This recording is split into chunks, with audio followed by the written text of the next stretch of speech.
Les enfants rencontrés dans le cadre de consultations nous ont aidés à faire la lumière sur ce qui est important pour eux. Comme les couleurs d'un arc-en-ciel, chaque enfant est différent et ses besoins aussi. Il importe de bien les connaître pour les accompagner adéquatement.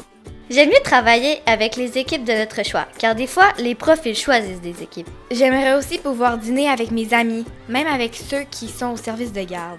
On peut faire des activités en apprenant et pas être toujours assis. Par exemple, faire une course à relais en mathématiques. C'est important pour les enfants de bouger. Moi, j'aimerais ça manger dehors, être plus dehors et jouer plus dehors. On pourrait même faire des séances dehors, comme en plein air. Des fois, juste avoir des lumières de l'extérieur, ça donne plus d'énergie. Je voudrais avoir une salle pour les élèves avec des divans, comme la salle des profs, avec une machine à chocolat chaud, des caisses de livres, des jeux de société. Chaque élève pourrait avoir une petite cachette, comme une petite maison pour se mettre par-dessus la tête, pour se cacher et se calmer. C'est important de surveiller de proche les personnes qui ont des problèmes d'apprentissage, leur fournir du matériel à temps, être attentif par leurs résultats, par exemple la dyslexie. Ça vient pas toute seule comme une réaction allergique. Puis, ça part pas non plus. T'as ça toute ta vie.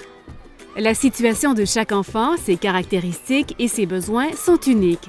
C'est ce qui contribue à la richesse de l'école. Il est essentiel de permettre à tous les enfants de grandir, d'apprendre et de s'épanouir dans un milieu scolaire bienveillant. Pour reprendre les mots des enfants, l'école se doit d'être joyeuse et constituer un milieu de vie amical et amusant.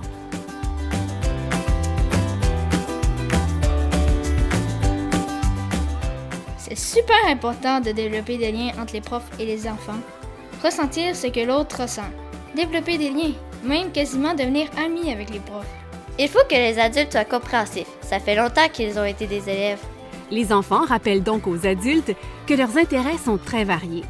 Des mathématiques aux sciences, en passant par l'éducation physique et les arts, il ne faut rien oublier. Je voudrais beaucoup de livres et beaucoup de légumes partout sur les murs. J'aimerais qu'on parle de légumes à l'école et faire plus de projets en écriture aussi. Moi, j'aimerais que si tu as besoin de parler à quelqu'un, que la personne soit là pour t'écouter et que ça va rester entre la personne et toi. Il faut que les enfants fassent aussi leur part. Il faut que les enfants en parlent à quelqu'un. Faut pas garder ça pour soi. Il faut le dire et demander de l'aide. Le Conseil supérieur de l'éducation recommande donc aux enfants de prendre leur place, c'est-à-dire de s'impliquer dans l'école en fonction de leurs intérêts, d'avoir une voix, de participer activement aux décisions, d'exprimer leurs besoins, leurs inquiétudes, leurs rêves. Parce qu'une journée dans la vie d'un enfant du primaire, ce n'est pas tout repos. Et même s'ils ne sont pas encore adultes, les enfants, eux aussi, aimeraient avoir plus de temps. J'aimerais ça ne pas avoir de devoirs à la maison. Je pourrais les faire à l'école et avoir plus de temps pour jouer à la maison. Pas avoir de devoirs quand il fait beau, seulement quand il pleut. Mais beau temps, mauvais temps, le bien-être des enfants à l'école est notre devoir à toutes et tous. Peu importe les tempêtes que peuvent amener les réformes successives, les changements entrepris dans le système scolaire ou plus largement dans le réseau de la santé, le bien-être de l'enfant doit toujours être préservé. En toutes circonstances, l'enfant doit pouvoir compter sur le soutien d'un adulte bienveillant.